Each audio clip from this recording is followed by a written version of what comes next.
Magandang umaga po, midweek na at narito ng lagay nating panahon ngayong araw ng Miyerkules, April 17, 2024. At sa ating latest satellite images, ridge of high pressure area ang nakakaapekto partikular na dito sa may bahagi ng Luzon, habang meron tayong low pressure area dito sa may bahagi ng southeastern part ng Mindanao. Halos malapit na ito sa equator at hindi naman natin inaasahang magiging bagyo. At sa kasalukuyan nga, base sa ating mga pinakahuling datos, mga weak circulation na itong low pressure area na ito.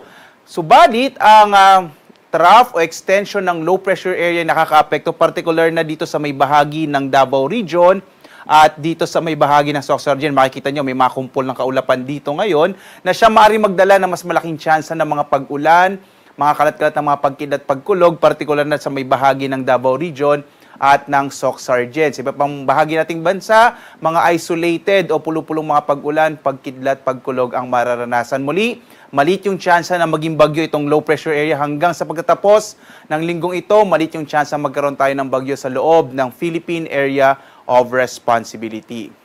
At dito nga sa Luzon, makikita natin ang mga isolated o pulo-pulong mga pag-ulan, pagkidlat, pagkulog. At dahil nga ridge o extension ng isang high pressure area nakakaapekto sa Luzon, medyo maliit yung chance ng may ma-develop o mabuong mga kaulapan dito sa may bahagi ng Luzon. Kaya medyo mas maliit yung chance ng mga pag-ulan sa may bahagi ng Luzon. Ang agwat ng temperatura sa Lawag na sa 25 to 34 degrees Celsius. Sa Tuguegarao, maaaring umabot hanggang 39 degrees Celsius. Sa Baguio naman, 17 to 26 degrees Celsius. Habang sa Kamaynilaan, 25 to 35 degrees Celsius. Sa Tagaytay naman, 22 to 34 degrees Celsius.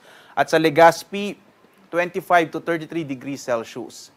Dito naman tayo sa Palawan, Visayas at Mindanao. Sa Palawan at Visayas, patuloy natin mararanasan ng mga isolated o pulo-pulong mga pag-ulan, pagkidlat, pagkulog, dulot ng mga localized thunderstorms. Agwat ang temperatura dito sa Palawan, nasa 26 to 34 degrees Celsius. Sa Puerto Princesa naman, 26 to 34 degrees Celsius. Dito sa Iloilo, 27 to 33 degrees Celsius. Sa Cebu naman, 26 to 33 degrees Celsius. Sa may Tacloban, dyan sa Eastern Visayas, 26 to 33 degrees Celsius. Samantala dito sa Mindanao, dahil nga sa trough o extension nitong low pressure area ay mas malaki yung tsansa na meron tayong maulap na kalangitan at mga kalat-kalat na mga pag-ulan, pagkilat, pagkulog, partikular na sa may bahagi ng Davao Region at ng Sorsogon. Sa nalabing bahagi ng Mindanao, mga isolated rain showers and thunderstorms naman ang mararanasan. Agwat ang temperatura sa Zamboanga, 25 to 34 degrees Celsius. Sa Cagayan de Oro, 25 to 32 degrees Celsius, habang sa Davao, 26 to 33 degrees Celsius. So ito pong mga temperatura na to ay mga actual temperature at meron din tayong tinatawag na heat index, no? At maaari tayong pumunta sa ating website pag-asa.dosc.gov.ph. Andito ho yung mga listahan ng mga lugar na meron tayong inaasahan na heat index.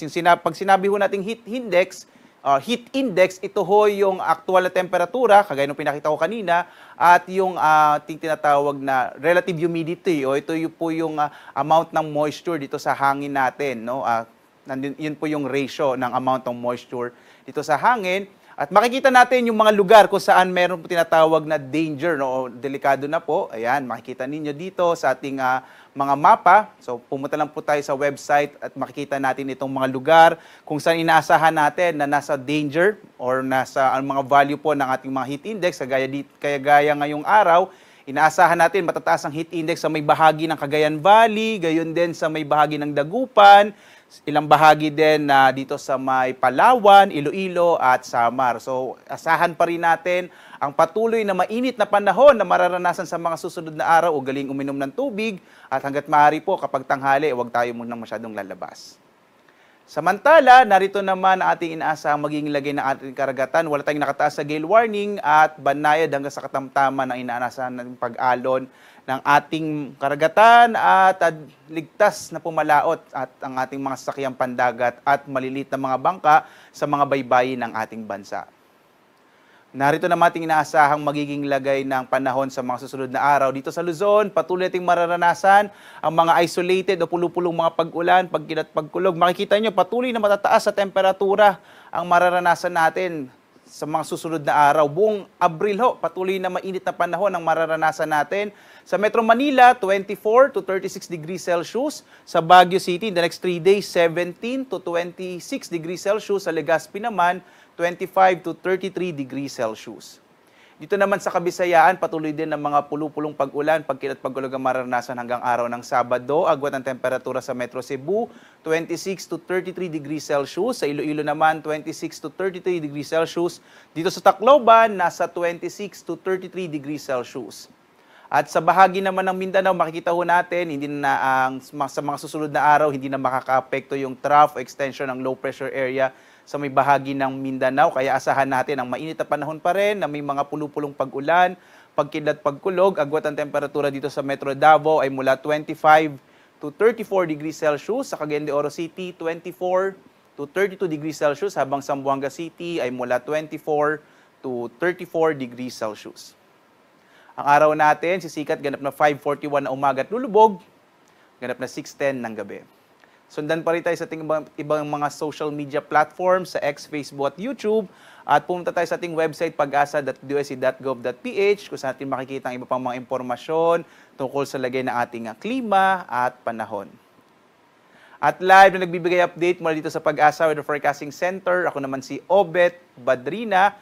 Maghanda po tayo lagi para sa ligtas na Pilipinas. Maraming salamat po. Have a blessed day sa inyong lahat.